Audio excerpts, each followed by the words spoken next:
Hey there, fellow travelers! Welcome back to Culture Voyage. We're going to India. A land where ancient history meets modern chaos. Vibrant colors, amazing food, and diverse landscapes. Buckle up as we explore must-visit attractions. And don't even get me started on the food. Get ready to be amazed. Let's go! First up, we're heading to Agra, home to the Taj Mahal. It's not just a building, it's a love letter written in marble. Built by Shah Jahan for Mumtaz Mahal, it's pure architectural poetry.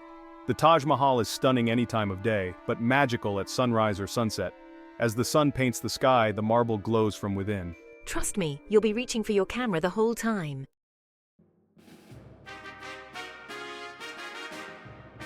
Next stop, we're off to Jaipur, the Pink City, where we'll visit the majestic Amber Fort. Now, when I say fort, I don't mean some little wooden shack with a pointy fence. This place is massive. A sprawling complex of courtyards, palaces, and gardens perched high on a hilltop overlooking Jaipur.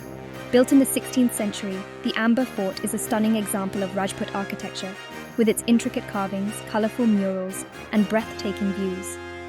You'll feel like you've stepped straight into a Mughal painting as you wander through its grand halls and secret passages. It's like Disneyland for history buffs, but with fewer Mickey Mouse ears and more elephants. And speaking of elephants, you can actually ride one up to the fort. It's a pretty unique experience, although I'm not sure the elephants would agree. But hey, when in Rome, or should I say when in Jaipur. Don't miss the light and sound show in the evening, which brings the history of the fort to life with dazzling lights and music. But be warned, after seeing this place, your own humble abode might feel a little, well, underwhelming.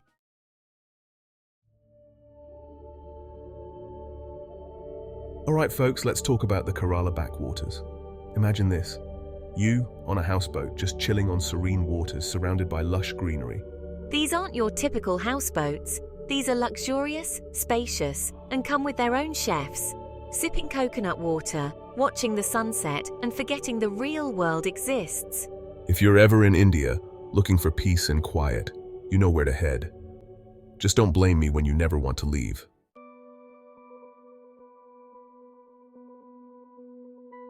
All right, folks, buckle up because we're heading to Varanasi, one of the oldest and holiest cities in India. The Ganges River is the heart of Varanasi. It's considered sacred by Hindus, and people come from all over to bathe in its waters, witness the sunrise from the Ghats. Trust me, it's a sight that will stay with you long after you've left. Speaking of the Ghats, these are giant staircases that lead down to the river. They're used for everything from bathing to religious ceremonies. Varanasi is a city where life and death exist side by side. It's a powerful reminder of our own mortality. Varanasi is an experience like no other. It will challenge your perceptions and leave you feeling enlightened.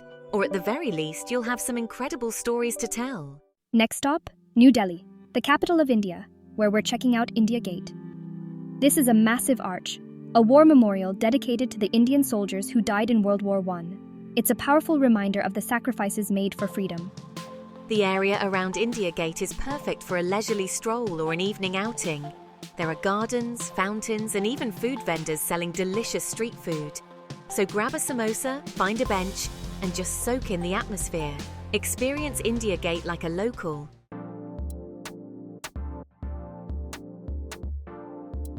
Ah, Goa. Just saying the name brings to mind images of sun-kissed beaches, turquoise waters, and parties that last till dawn. And trust me, folks, Goa lives up to the hype.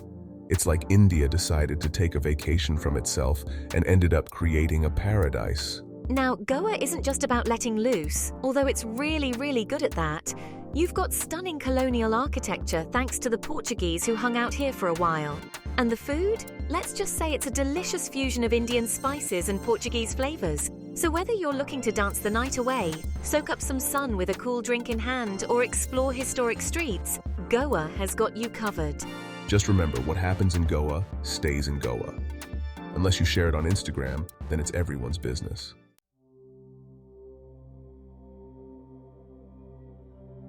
Okay, folks, get ready to be transported to a place where the air is thin, the mountains touch the sky, and the silence is so profound you can practically hear your own thoughts.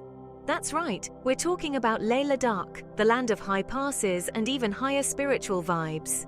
This region, nestled in the Himalayas, is home to some of the most breathtaking landscapes you'll ever lay eyes on. Think Crystal-clear lakes, ancient monasteries clinging to cliffs, and rugged mountains that seem to go on forever. Now, Leh Ladakh isn't for the faint of heart.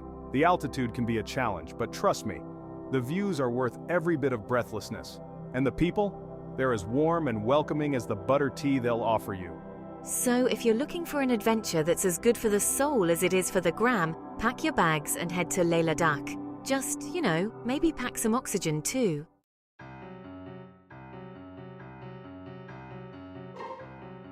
All right, folks, buckle up because we're heading to Khajuraho, home to some of the most intricate and, let's be honest, eyebrow-raising temples in all of India.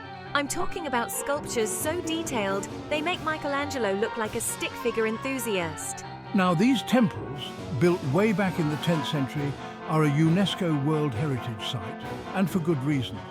The craftsmanship is mind-blowing, but it's the subject matter that really gets people talking. Let's just say they were very comfortable with the human form in all its glory. But hey, it's art, right? And art should make you think, feel, and maybe even blush a little. Plus, beyond the, shall we say, intimate carvings, there's a deeper meaning about life, love, and spirituality. So, if you're ready to explore the artistic and architectural wonders of ancient India, Khajuraho is calling. Just, maybe leave the kids at home for this one.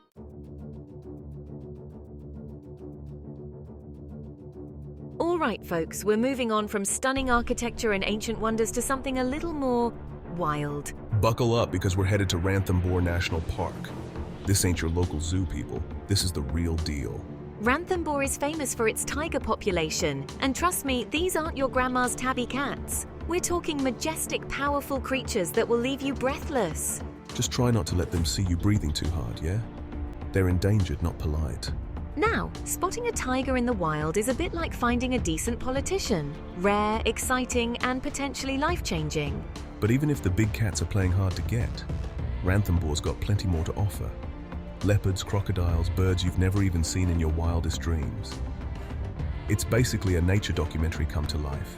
So, pack your binoculars, practice your best David Attenborough impression, and get ready for an adventure. Just remember, when it comes to the wildlife, look, appreciate, but don't even think about petting.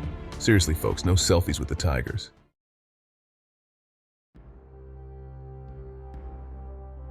Okay, after that walk on the wild side, let's head back to civilization. But like the really, really nice part of civilization. Get ready to say namaste to Udaipur, the city of lakes, and its crown jewel, the Lake Palace. Now imagine this. A shimmering white palace rising from the middle of a lake looking like it was dreamt up by Bollywood. Yeah, that's the Lake Palace. This place is so extra. It makes Versailles look like a garden shed. It used to be the summer residence of the Maharajas of Mewar, but now it's a luxury hotel. So if you've ever wanted to live like royalty, or at least pretend to for a night or two, the Lake Palace is calling your name. You can cruise around Lake Piccola in a traditional boat, sip chai with a view that'll make your Instagram followers weep with envy, and basically just soak in all the opulence. Just, maybe leave the crown and scepter at home. You don't want to confuse the staff. From palaces floating on water, we're traveling back in time to the ancient ruins of Hampi. This ain't your average pile of old rocks, folks. Hampi is a UNESCO World Heritage Site. Once the capital of the Vijayanagara Empire, one of the richest in India's history. Temples with intricate carvings, jaw-dropping palaces and giant boulders. It's like walking onto the set of Indiana Jones. Hampi's more than just a pretty face, steeped in history, mythology and mystery.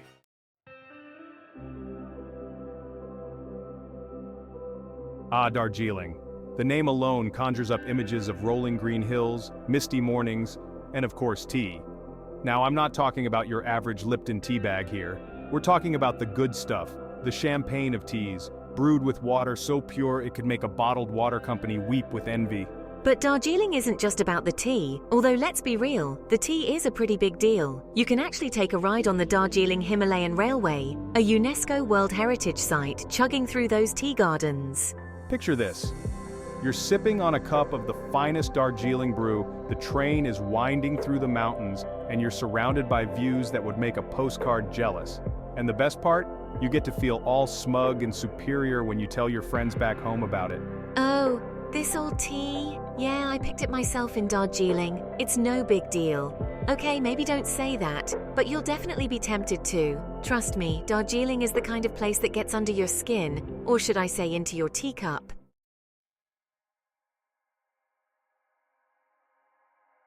Alright folks, let's talk about the Rann of Kutch, a desert made of salt. Sounds salty, but trust me, this place is way more than just a giant salt lick. Imagine a vast white expanse stretching as far as the eye can see. It's like walking on the moon, except you're following camel tracks. And speaking of camels, you can actually ride those bad boys across the Rann. Talk about an Instagram-worthy experience. The real magic happens during the Rann Utsav, a festival celebrating Gujarat's culture. Vibrant music, dazzling dance performances, and enough color to make a rainbow jealous. So pack your sense of adventure and get ready to experience the surreal beauty of the Rann of Kutch.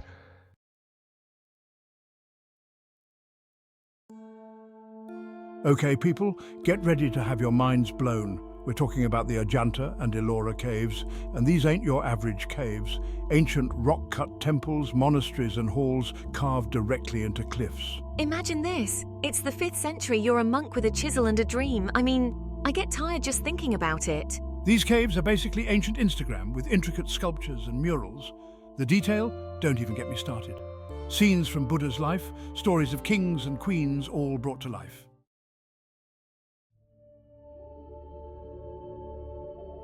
All right, folks, buckle up because we're heading to Amritsar to visit the Golden Temple, the holiest shrine in Sikhism. Trust me, this place is the real deal.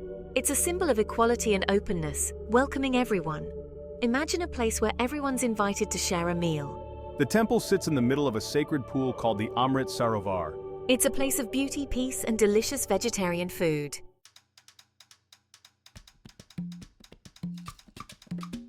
Next up, we're traveling to Madurai in Tamil Nadu to visit the Meenakshi Temple. A temple so colourful it makes a box of crayons look dull. Seriously, this place is a visual feast, with towering gateways called gopurams covered in thousands of brightly painted sculptures. You won't know where to look first. Dedicated to the goddess Meenakshi, who, legend has it, had eyes shaped like fish. And honestly, who are we to judge? The Meenakshi Temple is a masterpiece of Dravidian architecture and a symbol of South Indian culture. It's like walking into a living, breathing piece of art. Now, the Meenakshi Temple isn't just about looks. It's a bustling hub of religious activity, with festivals and ceremonies happening throughout the year. So, if you want to experience the true heart of South India, this is the place to be. Just be prepared for a sensory overload in the best way possible. And hey, if you're lucky, you might even catch a glimpse of the temple's resident elephant. Don't worry, he's friendly. Mostly. Just maybe don't try to take a selfie with him unless you're prepared for the consequences.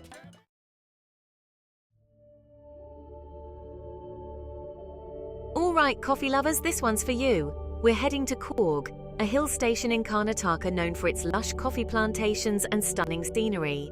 Imagine waking up to the aroma of freshly brewed coffee, surrounded by rolling hills and misty valleys. It's enough to make even the grumpiest panda bear crack a smile. Coorg isn't just about coffee though. It's a nature lover's paradise with waterfalls, wildlife sanctuaries and trekking trails galore. You can go for a hike through the Western Ghats, spot exotic birds in the rainforests, or just chill by a waterfall and soak up the serenity. And speaking of chilling, Coorg is also known for its laid-back vibe. It's the perfect place to escape the hustle and bustle of city life and recharge your batteries.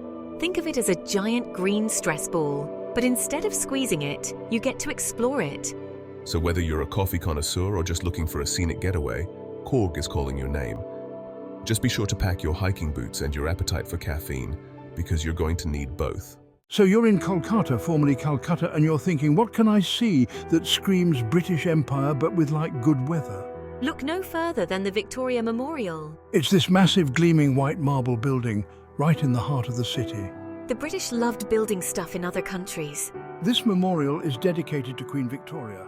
They built this massive monument in her honour.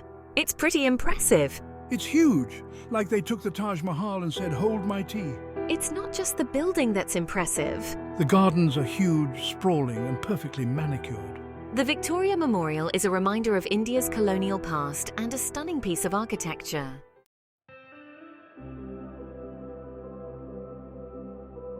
We've made it to number 19 on our India adventure, another UNESCO World Heritage Site.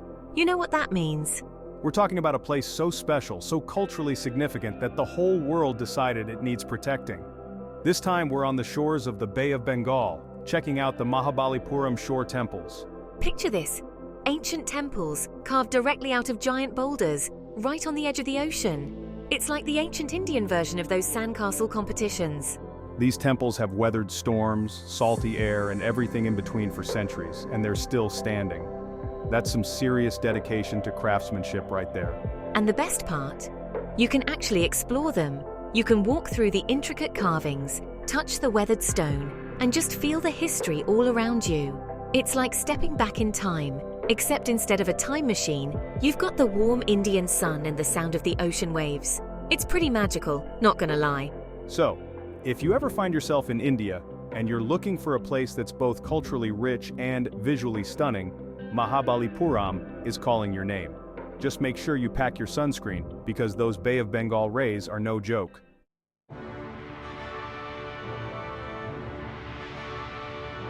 Alright, Culture Voyagers, we've reached our final destination on this whirlwind tour of India, the Thar Desert. This is where things get really interesting, folks. Vast stretches of golden sand, shimmering mirages, and sunsets that'll make you question if you've been transported to another planet. And what better way to experience the magic of the Thar Desert than from the back of a camel? We're ditching the tour bus and embracing our inner nomad. Riding a camel is not exactly like hopping on a scooter, but trust me, it's an experience you won't forget. As the sun sets, painting the sky in hues of orange, pink and purple, you'll understand why they call it the golden hour.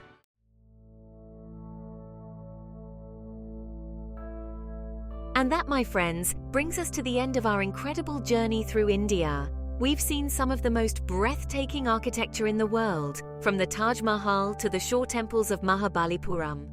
We've explored ancient ruins, wandered through bustling markets, and even braved the Thar Desert on camelback. We've experienced the warmth of the Indian people, the richness of their culture, and the sheer diversity of this incredible country. India is a place that stays with you long after you leave. It's a sensory overload in the best possible way, a place that challenges your perceptions and leaves you forever changed. So, whether you're a seasoned traveler or just starting to dream of far-off destinations, I encourage you to put India on your bucket list. And when you do make it there, remember to embrace the chaos, savor the flavors, and let the spirit of adventure guide you. Don't forget to like, comment, and subscribe to Culture Voyage for more travel adventures. Until next time, happy travels!